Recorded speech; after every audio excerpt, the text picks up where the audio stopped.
W tym tygodniu zrobiło mi się zielono, ale nie ze względu na to, że nadchodzi wiosna, czy ogólnie zaczyna się zielenić na dworzu, ale ze względu na to, że mamy nowy samochód do testów, jakim jest Opel Mokka w przepięknym kolorze, jakim jest Mamba. Więc to, zapraszam Was na test. Opel kiedyś kojarzył nam się z bardzo ciekawymi samochodami, w szczególności w dawnych latach w formie Opla Kadetta i innych odmian, w formie nawet legendarnych GSI. Kiedyś te samochody były naprawdę takimi samochodami pożądanymi i każdy chciał je mieć i każdy się z nimi też wyróżniał. W pewnym momencie, w pewnych latach te samochody stały się bardzo mocno popularne, przyszły znane nam Astry, które były generacyjnie produkowane w Polsce i tak dalej, i tak dalej. W pewnym momencie też te samochody mocno urosły, przytyły, stały się trochę ociężałe. Ale co w 2021 roku? W 2021 roku ogólnie Opel został przejęty przez grupę PSA, czyli Citroena i Peugeota, a później było już mariaż z grupą FCA i aktualnie Opel należy do grupy Stellantis. Ale dlaczego i co tu się w ogóle stało? Bardzo dobrze się stało, bo dzięki temu Opel zyskał kompletnie nową twarz, tak jak teraz widzicie. Piękny, ciekawy kolor Mamba oraz do tego najnowsza jego stylizacja, czyli Mokka i z panelem Opel Vizor. Naprawdę ciekawie stylistycznie jest to zaprojektowane i co? Może się wyróżniać i myślę, że z chęcią będzie się tak wyróżniać jak właśnie te starsze Ople z lat 80., 70.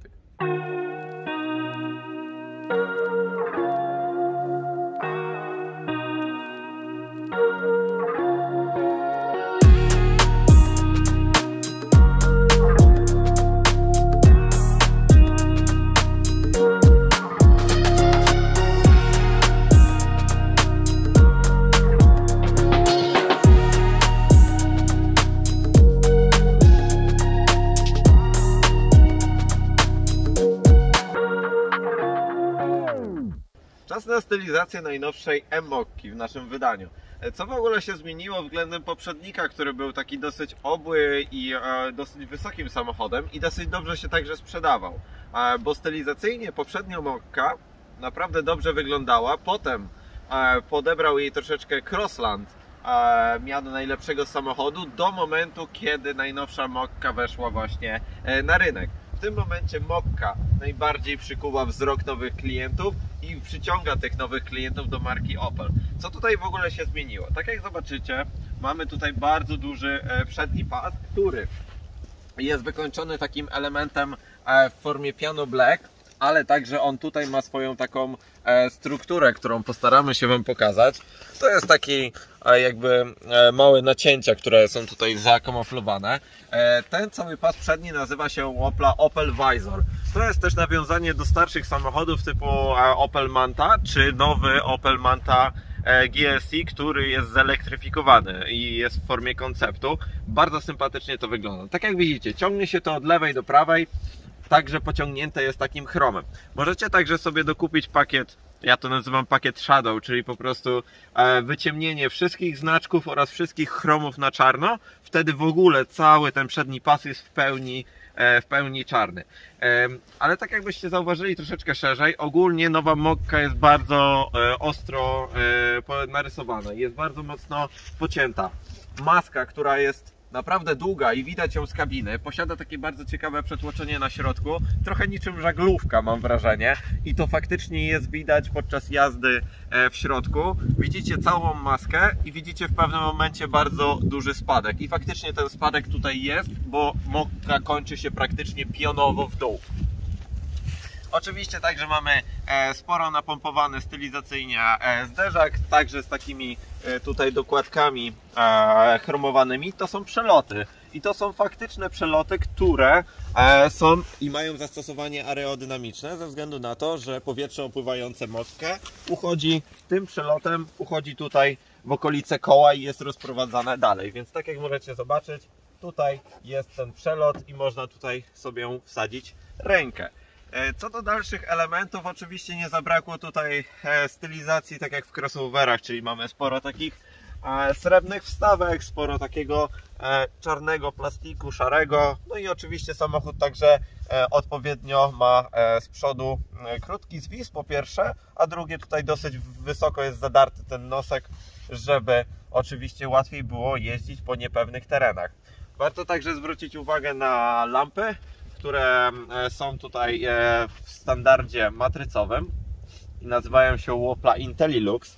Bardzo dobrze to wygląda, one są po pierwsze zaciemnione w środku. Tutaj posiadacie pasek do jazdy dziennej, a także tutaj w środku jest zastosowana matryca o odpowiedniej rozdzielczości, dzięki czemu naprawdę przyjemnie to wszystko działa w nocy. I fajnie, że Opel takie rozwiązanie nawet w Mokce oferuje takie ciekawe stylizacyjne rozwiązanie i także poprawia to bezpieczeństwo. No dobra, to teraz przejdźmy sobie do boku.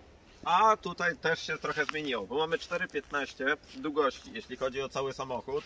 I ważne zaznaczenie jest to, że to jest 12 cm krótszy samochód względem poprzednika, czyli Mokki X, czyli Mokki pierwszej generacji. To jest ciekawe ze względu na to, że w większości dzisiaj samochody rosną o 5-10 cm, o centymetr, a Mokka została skrócona i to faktycznie widać, bo ten samochód zrobił się dosyć mocno kompaktowy. Ale wróćmy do stylizacji. Co do stylizacji, nie powiedziałem Wam o tym ciekawym kolorze, jakim jest Mamba. Nie wiem, czy to jest nawiązanie do Porsche, gdzie jest też bardzo ciekawy kolor Green Mamba. Też taki zielony, intensywny. Te kolory są faktycznie dosyć intensywne w Oplu i fajnie, że te samochody wyróżniają. Macie oczywiście w pakiecie GS Line już czarny dach w standardzie. Oczywiście tutaj jest wszystko w formie odcięcia taką listwą chromowaną, która naprawdę dosyć sympatycznie wygląda. Ale dodatkowym elementem, który możecie dokupić chyba za okolice 1000 paru złotych, to jest także lakierowana w czerni cała maska. Rzadko kiedy jakiś producent widziałem stosował taką możliwość polakierowania na czarno maski, a pozostawienia dołu nadwozia właśnie w tym kolorze Mamba. Ciekawe rozwiązanie. Co to warto jeszcze także zwrócić uwagi, Mokka także zmalała, jeśli chodzi o wysokość, o okolice 10 cm względem poprzednika, ale oczywiście prześwit pozostał w formie 18 cm i naprawdę jest użyteczny ten prześwit ze względu też na to, że tak jak widzicie, przedni zwis oraz tylny zwis samochodu jest naprawdę krótki, więc tutaj warto to zaznaczyć. A także co się zmieniło, to rozstaw osi raptem o centymetr urósł, ale ten centymetr naprawdę widać także we wnętrzu. Ze względu na to, że koła są mocno rozstawione, powiększyło także nam się wnętrze.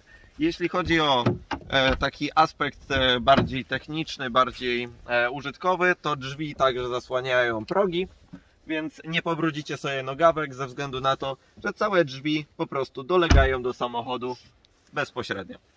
Opel Mokka jest także stylizacyjnie podkreślany oczywiście dzięki swoim felgom, które posiada, bo mamy tutaj już w pakiecie GS Line mamy takie 18-calowe felgi z polerowanym rantem, który tak bardzo ciekawie wygląda. Bardzo ładnie te felgi wyglądają, jak się kręcą, bo praktycznie nie widzicie tego rotora, tylko praktycznie sam ten chromowany element, który jest tutaj. Warto także zwrócić uwagę na to, że mamy opony 215 na 55 wysokości i tak jak mówiłem na 18, więc jakby tej opony jak na SUV-a nadal jest odpowiednia ilość, co pozwala Wam wjechać w bardziej niepewny teren oraz nie bać się o to, że przytrzecie felgą czy ją uszkodzicie. Jedynym elementem, który z mojej estetycznej wartości tutaj wynika, to jest to, że te felgi muszą być naprawdę dobrze dotarte po myciu, bo niestety pozostają na nich kropki, więc szybkie mycie w myjniach na żetony może się skończyć po prostu tym, że będą w takich kropkach od wody, więc pamiętajcie o tym, żeby je dobrze dotrzeć po myciu. Jeśli chodzi o tylną część Mokki, też dosyć dostała spore odświeżenie, ze względu na to, że mamy fajnie ułożoną tylną szybę pod ciekawym kątem. Oczywiście także mamy aerodynamikę w formie takiego wydłużonego lekko splittera. Nie powiedziałem Wam o tym przy przodzie, ale aerodynamika w tym samochodzie jest na poziomie CX032, więc dosyć pozytywny aspekt i dosyć dobra wartość. Ale wracając do tyłu. Bardzo ładne światła, naprawdę ładnie zaprojektowane i w tym segmencie nie jest często tym faktem, że one są w pełni LEDowe. Nie mamy tutaj żadnej klasycznej żarówki, co jest bardzo dobrym elementem. Wszystkie elementy zastosowane w tych lampach są w pełni LEDowe, tak samo światła wsteczne i światła kierunkowskazów i pozycyjne i tak dalej, i tak dalej. Także mamy tutaj takie lekkie podcięcie, lekkie wcięcie w tej klapie. Dosyć sympatycznie to wygląda, a także i pierwszy raz zastosowany w Oplu rozstrzelony napis modelowy Mokka przez całą długość praktycznie klapy. Oczywiście także oznaczenie E, bo mamy wersję elektryczną, więc tutaj musiało zostać to podkreślone. Kończymy takim szarym, zwykłym plastikiem oraz oczywiście lekko wstawką posrebrzaną. Czas troszeczkę porozmawiać o silnikach w nowej Mokce. A jest tutaj dosyć ciekawa paleta silnikowa ze względu na to, że nie ograniczamy się tylko do jednego silnika. Proszę bardzo, mamy nawet podnośniki gazowe, nie ma z tym żadnego problemu. Co do silników w nowym Oplu Mokka macie do wyboru silnik spalinowy w formie 1.2 turbo oraz 1.2 turbo w formie silników benzynowych oraz także 1.5 w formie diesla. 1.2 turbo jest oczywiście, to są konstrukcje PSA i tutaj właśnie najbardziej widać, że Opel został przejęty przez Citroena i Peugeota, bo to jest silnik 1.2 PureTech o odpowiednio mocach 100 koni i chyba 130 koni. Oczywiście są to silniki trzycylindrowe, turbo doładowane i oczywiście możecie sobie to skonfigurować z 6-manualną skrzynią biegów oraz z automatem, który jest oferowany właśnie przez grupę PSA. I to są silniki spalinowe. Oczywiście jak to my silnikami spalinowymi mniej się zajmujemy, bardziej lubimy pokazywać Wam samochody przyszłości, czyli samochody elektryczne. I tak właśnie w tym wypadku jest, bo mamy Opla e-Mokkę. A co jeśli chodzi o e-Mokkę? No to mamy tutaj silnik też znany właśnie z PSA, na przykład z Peugeota E2008, którego już dla Was testowaliśmy, a jest to silnik elektryczny o mocy 136 koni oraz 250 momentu obrotowego mamy krzeszane oto właśnie z tego silnika elektrycznego. Tak jak widzicie pod maską jest tu pewien element zrobiony tak standardowo, jak to w większości elektryków bywa, czyli mamy tutaj umiejscowiony inwerter oraz cały silnik i wszystkie osprzęty, jeśli chodzi o właśnie ten samochód elektryczny. Tak jak dziwnie jest to troszeczkę zrobione ze względu na to, że przydałby się tutaj frank na kable, czyli przedni bagażnik, tak jak na przykład mieliśmy w Kii EV6, gdzie mogliśmy upakować sobie w przedniej części większość kabli i schować je tutaj i zawsze mieć je pod ręką. Tutaj niestety nic nie wygospodarujemy, jest to tylko miejsce przeznaczone na silnik, więc praktycznie możemy zamknąć tą dużą maskę i tym oto sposobem zakończymy rozmowę o silnikach. Ale co warto wspomnieć, jak w ogóle to naładować, no bo trzeba kiedyś w końcu ładować samochód elektryczny.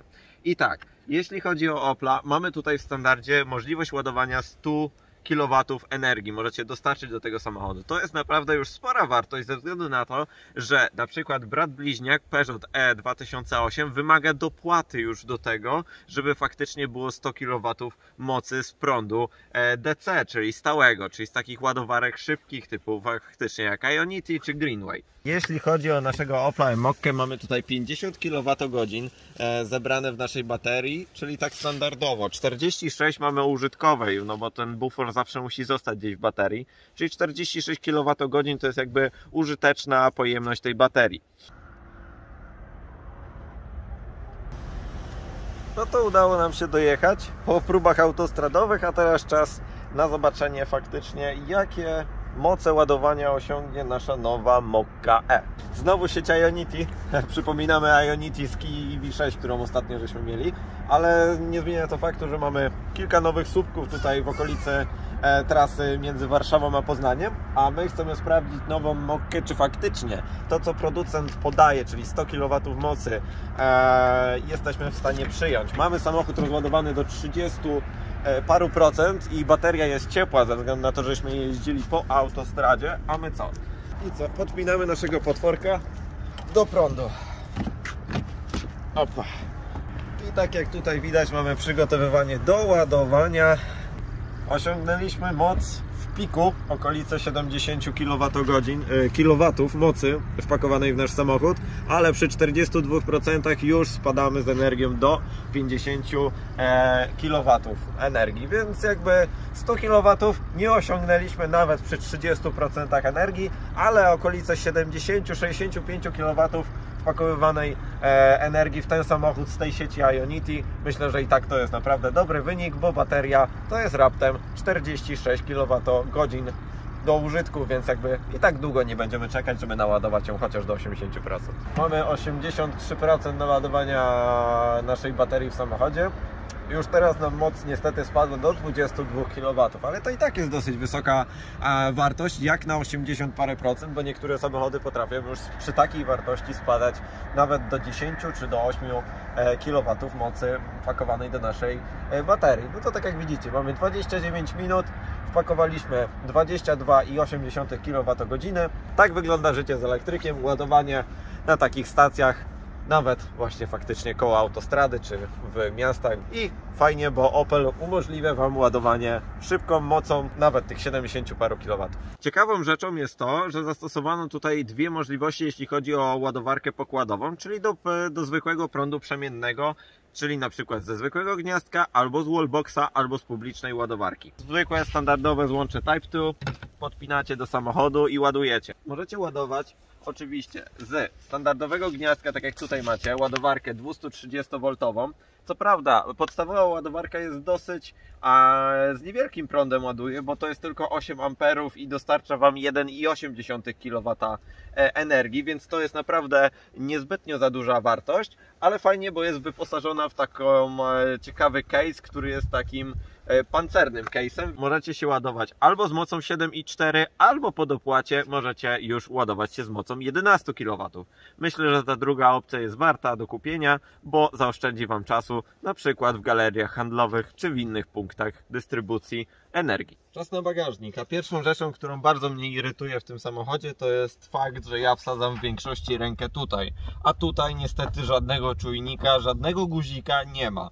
Zajęło nam to naprawdę już sporo czasu, żeby znaleźć, gdzie otworzyć bagażnik, i otwieraliśmy go w większości z kluczyka, ale okazuje się, że Opel cudownym sposobem stwierdził, że umieści go tutaj przy tylnej kamerze cofania i faktycznie wtedy bagażnik odskakuje.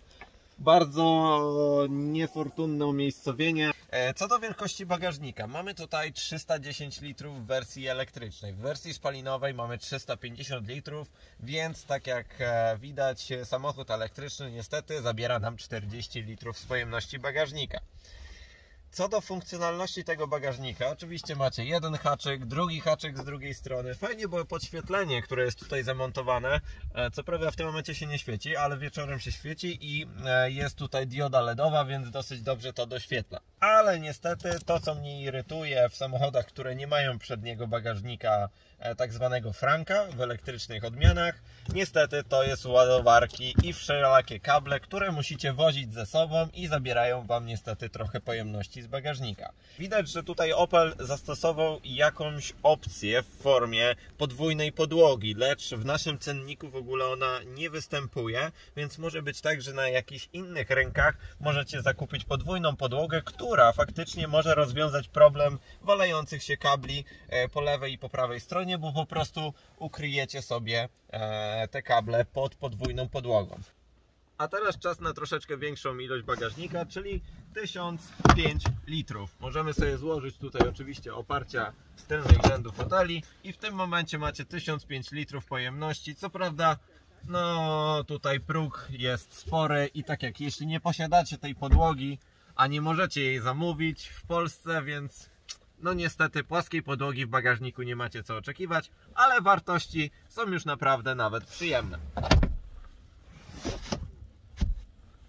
Jedno z potwierdzeń, że Peugeot jednak jest już francuski. Peugeot, Citroën, grupa PSA, aktualnie grupa Stellantis. Czas na wnętrze. Jeśli chodzi o materiały, no to tak, tutaj mamy niestety twardy plastik. Tu mamy bardzo przyjemną w dotyku alkantarę, chociaż szczerze powiedziawszy czułem pod palcami lepszej jakości alkantary, ale i tak jest bardzo przyjemnie i przyszyta w dosyć ciekawy sposób. Mamy także takie dekory, troszeczkę nawiązujące chyba do karbonu, ale one kompletnie nie mają żadnej struktury, tylko są w pełni gładkie i ciągną się tu i jeszcze w tamtym kierunku, ale dosyć ciekawie to wszystko wygląda. Warto także zwrócić uwagę, tutaj mamy taki twardo miękki plastik, no taki jest bardziej twardy niż miękki, ale ma bardzo ciekawą fakturę, też to dosyć dobrze wygląda. Co jeśli chodzi o kierownicę i plastiki tutaj wszechobecne? Kierownica jest dosyć miękka, co prawda u dołu robi się bardziej twarda i jest także spłaszczona, więc dosyć sympatycznie to wygląda. Reszta plastików, tu wszystko jest raczej już twardawe. No niestety. Więc jeśli chodzi o jakość wykończenia, jest dobrze, bo nic nie skrzypi po pierwsze. Tutaj te wszystkie elementy są dosyć dobrze spasowane. Tak samo ekrany. Po pierwsze, Opel zmienił także stylistykę wnętrza dosyć mocno i stwierdził, że teraz będziemy projektować według fizjologii Pure Panel. No i taki Pure Panel mamy tutaj przed sobą, czyli mamy jeden ekran ciekłokrystaliczny w formie zegarów, a także jeden ekran ciekłokrystaliczny, który mamy tutaj po prawej stronie do obsługi multimediów. Ten przed nami jest taki dobrej jakości, nie mam do niego zastrzeżeń, jeśli chodzi o wyświetlanie informacji, ale mam troszeczkę zastrzeżenia, jeśli chodzi o jego motyw. Tutaj wszystkie te elementy są bardzo cienko narysowane. Tutaj jest praktycznie bardzo duży minimalizm i wszystko jest wyświetlane w formie kreseczek, kropek albo cienkich linii, więc tutaj te elementy mogą czasem być nie do końca widoczne. Denerwujące jest to, że sterowanie tym komputerem odbywa się tutaj z tych manetek. Jakby nie macie sterowania na kierownicy kompletnie. Sterowanie tutaj jest jedynie od tempomatu i od głośności i ogólnie od multimediów, ale sterowanie tym komputerem odbywa się tutaj, tym oto przyciskiem, a tym pokrętłem jakby w takiej formie. Możecie tutaj sobie zmieniać tryby na minimalny, no troszeczkę przeładowywanie trwa na osobisty, czyli możecie sobie ustawiać tutaj te dwie pule, tą lewą i tą prawą. My mamy ustawiony przepływ energii jakby asystentów w trakcie jazdy. Oczywiście także możecie sobie wyświetlić nawigację na środku, która no jest, jakbym powiedział, jest dosyć taka prosta i bez jakichś ciekawych kolorystycznych akcentów. I sterowanie także macie co do komputera pokładowego. Kompletnie nieintuicyjne miejsce, zanim to żeśmy znaleźli, chwilę to potrwało. Co do tych manetek, to warto na to zwrócić uwagę, one są bardzo, bardzo pionowo do góry wystające. To jest pierwszy raz z czymś takim się spotykam, że kierunkowskazy i uchwyty od manetka od wycieraczek jest tak wysoko umiejscowiona. Trochę niczym w amerykańskich samochodach, pamiętacie te skrzynie, które się robiło w ten sposób i w dół i w górę? No to tutaj się steruje, widzicie, wycieraczkami. Bardzo wysoko są i jakby z poziomu kierownicy one bardzo mocno wystają. 7-calowy wyświetlacz odnośnie inforozrywki, no to tutaj jest jakby wpisany razem w ten Pure Panel i łączy się takim piano black jakby z całością, żeby to tak tworzyło w formie całości jeden element razem z tymi zegarami przed kierowcą.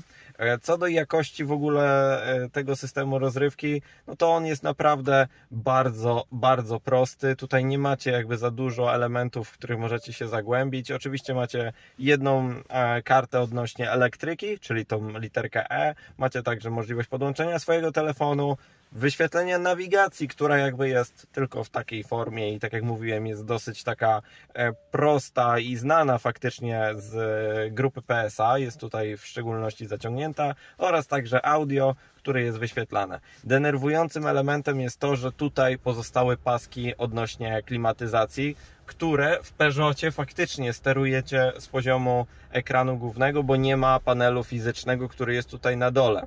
Tutaj ewidentnie Opel chyba za dużą ilość elementów w formie klimatyzacji dwustrefowej kupił i faktycznie taki element tutaj jest wpisany. Macie tutaj nawiew i tutaj nawiew oraz nawiewy po lewej i po prawej, a tutaj sterujecie całą odnośnie klimatyzacją.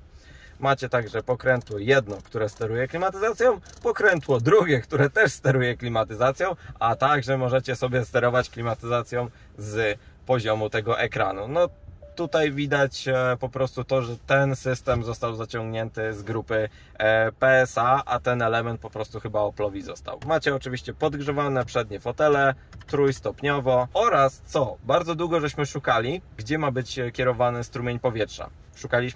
Szukaliśmy, tu jest przycisk menu. To w tym momencie macie możliwość włączenia trybu nawiewu na szybę, na przed, czy także na nogi, albo jednego i drugiego. Wtedy otwiera Wam się jakby zakładka klimatyzacji. Niżej macie ładowarkę odnośnie indukcyjnego ładowania, która potrafi być lekko kapryśna, ale ładuje stabilnie w miarę potrafi ładować mocą maksymalnie 5 W. Macie złącze USB odnośnie systemu Android Auto, bo możecie tutaj wyświetlić Android Auto albo Apple CarPlay, oczywiście w wersji tylko przewodowej. Przyciski dosyć znane z Peugeotów, oczywiście macie włączenie trybu autonomicznego, powiedzmy trybu autonomicznego, wyłączenie lane assistu, parkometrów oraz oczywiście możliwość włączenia trybu odnośnie autonomicznego parkowania.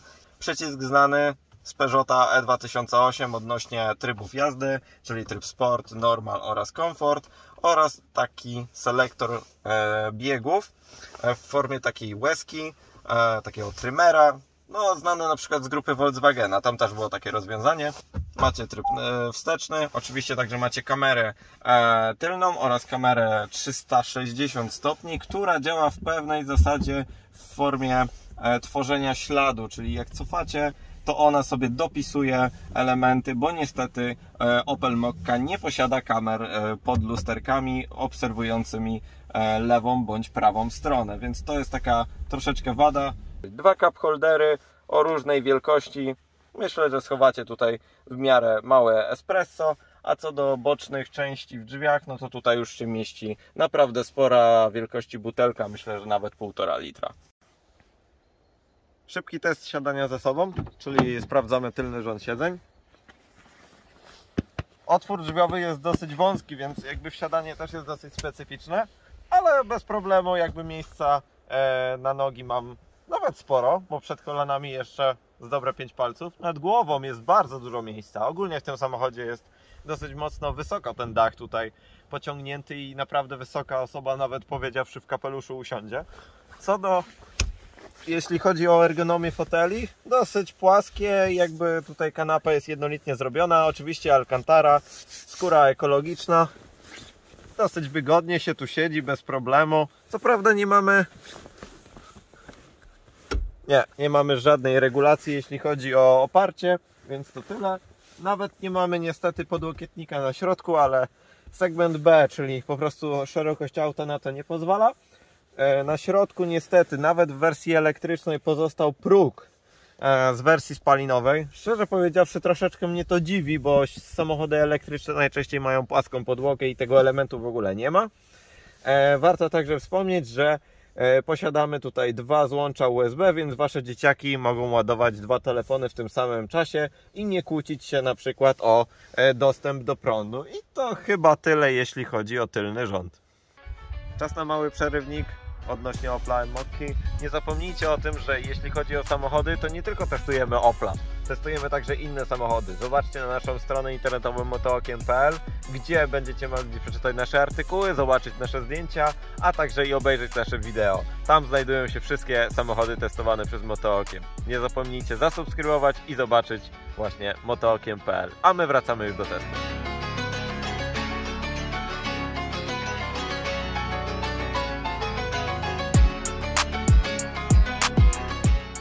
Czas na wrażenia z jazdy.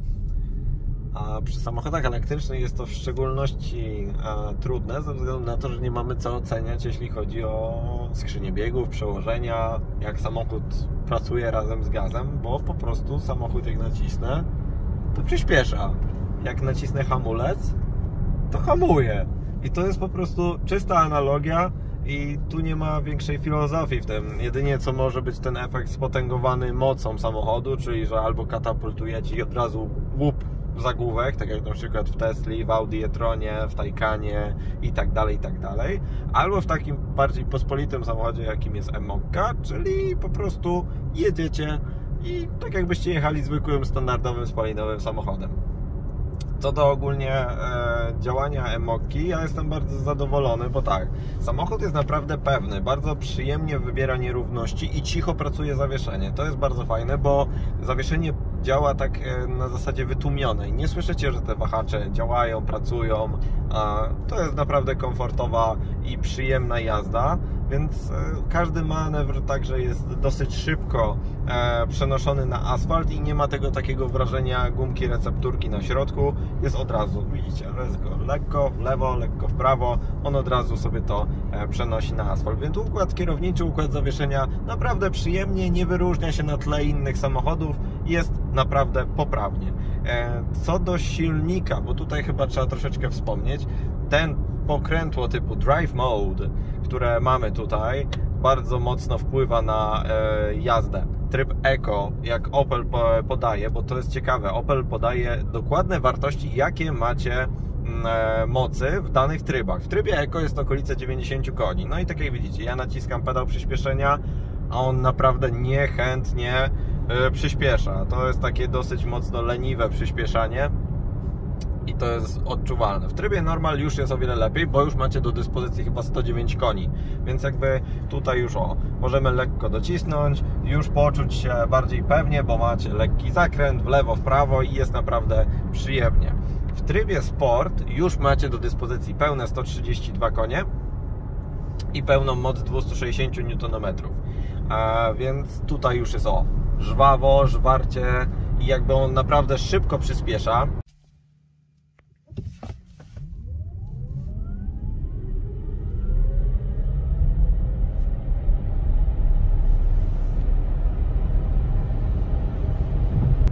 I także warto wspomnieć, że nie ma tutaj żadnego syntezatora dźwięku. Często w elektrykach teraz już są stosowane syntezatory dźwięku po to, żebyście wiedzieli, z jaką pseudoprędkością jedziecie.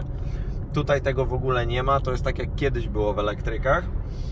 I tutaj jest ten sam problem w takiej formie, że jedziecie sobie 70 na godzinę, wyciszenie takiego samochodu jest naprawdę na dobrym poziomie, ale Wy nie odczuwacie tego, że jedziecie 70 na godzinę. Macie wrażenie, jakbyście jechali 50. Bardzo łatwo jest przekroczyć prędkość w takich samochodach, ze względu na to, że po prostu nie mamy poczucia prędkości, oprócz tego, że świat w lewym czy prawym oknie się przesuwa szybciej bądź wolniej.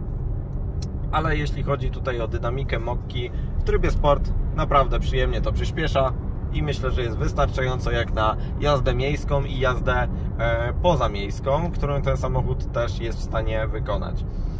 Co do zasięgu, no tak jak widzieliście już, przy naładowaniu pełnego akumulatora mamy okolice 300 km. Szczerze powiedziawszy, nie powiedział, żebym te 300 chyba km zrobił, bo ten licznik dosyć szybko spada z tych pierwszych procentów i to widać, więc drugi dzień jazdy, trzeci dzień jazdy, już widać, że można przyjemnie zrobić okolice, myślę, 250 km bez większych wyrzeczeń przy temperaturze od 0 do 11 stopni, bo my akurat w takich warunkach testujemy, a warto zwrócić uwagę na to, że temperatura dla takich samochodów elektrycznych jest ważnym elementem, bo jednak jak jest cieplej, to one robią większe zasięgi i jak jest zimniej, robią mniejsze zasięgi i tracą także energię na ogrzewanie kabiny, które jest realizowane przez pompę ciepła czy zwykłe ogrzewanie elektryczne, czasem też zastosowane, więc zawieszenie naprawdę dobre, układ jezdny też dobry i myślę, że silnik i jego dynamika jest w zupełności wystarczająca po to, żeby Wasza kobieta czy Wasz mąż jeździł do pracy z powrotem, odwoził dzieci, wykonywał swoje czynności codziennego życia, nie stresując się o to, że nie starczy mu prądu na to, żeby wrócić do własnego garażu, gdzie podłączy już ten samochód do wtyczki. Autonomizacja. Zawsze to sprawdzamy przy samochodach elektrycznych i ogólnie przy większej ilości samochodów, bo jesteście tego ciekawi, czy samochód już jest w stanie autonomicznie jechać. Tak jak widzicie, mam ustawiony tempomat na 80 km na godzinę. Mam także kierowniczkę, która mówi mi o tym, że są widoczne odpowiednio pasy. Ja postaram się także może zmienić na tryb osobisty, w którym mam widoczność jakby pasów. I tak, widzimy, że lewy, jak i prawa skraj jezdni jest widoczna. Mamy także ustawioną oczywiście odległość od pojazdu poprzedzającego, którego aktualnie nie mamy, ale no, samochód trzyma się. Jedynie co bym powiedział, no to, że trzyma się mocno prawej strony, co możemy zobaczyć w lusterku. No jednak tak dosyć mocno tej prawej strony się trzyma. No i oczywiście mamy przytrzymaj kierownicę, komunikat. Niestety. Ciekawe, czy jak będziemy jechać z daną prędkością, czy w ogóle samochód wykona jakiś awaryjny manewr w formie utrzymywania na pasie ruchu, kiedy ja bym tu zasłabł na przykład, albo zasnął. Trzymamy, no jedziemy. Ale jedziemy tak, że właśnie zjeżdżamy na prawy skraj i tempomat jedzie dalej, system się wyłączył. Szczerze powiedziawszy, z tego rozwiązania nie jestem zadowolony, ze względu na to, że po prostu wjechałbym w barierę. Jakby coś by mi się tutaj stało, samochód by jechał dalej 80 km na godzinę i po prostu szynami jak pociąg wjechałby w barierę energochłonną, albo możliwe, że wyhamowałby ze względu na system pre-crash, czyli ten antykolizyjny.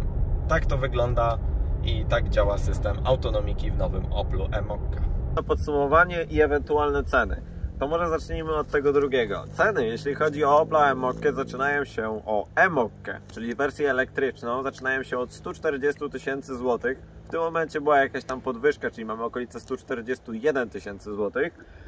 Wersja testowa, czyli taka jak nasza, czyli w pakiecie GS Line dopakowana paroma pakietami, to już jest okolice 155 tysięcy bazowo, lecz ta wersja już bardziej podchodzi pod 160 tysięcy ze względu na to, że ma dopakowane tam parę dodatków, w tym na przykład ładowarkę pokładową 11 kW. Najwyższa wersja Ultimate, do której już praktycznie ciężko jest cokolwiek dołożyć, to jest okolice 167 tysięcy złotych w najwyższym możliwym wyposażeniu. Czy są to małe ceny? Nie są to małe ceny, jeśli chodzi o ten samochód i o zasięg, który oferuje, bo jednak zbliżamy się do pułapu startu najnowszej Kii EV6, bo dopłacając okolice 20-30 tysięcy jesteście już w stanie wybrać najtańszą Kię EV6 czy Ionika 5, który posiada jednak większą baterię. Czy jest to dobry samochód? Tak, jest to dobry samochód do specyficznych zadań. Jeśli nie jeździcie na długie trasy, czy nie chcecie wykorzystywać zasięgu 500 km, a spokojnie Wam wystarczy 250 a 300 km, tak, jest to bardzo dobry samochód, dobrze się prowadzi i uważam, że Opel na pewno zrobił bardzo dobrą robotę, odświeżając styl swojej marki i przyciągając tym oto pięknym wyglądem i tym kolorem nowych klientów do salonów swojej marki. No i tak, mogę być Twój. Nie zapomnijcie także o tym, że samochód użyczył nam Opel Jaszpol ze Szparagowej 4 w Łodzi, bo z nim współpracujemy. Cieszymy się bardzo, bo dzięki takim współpracom jesteśmy w stanie pokazywać tak ciekawe samochody. A Wy nie zapomnijcie zasubskrybować Motookiem, polajkować naszej strony i odwiedzić wszystkich naszych social mediów. Do zobaczenia w następnym teście. See ya!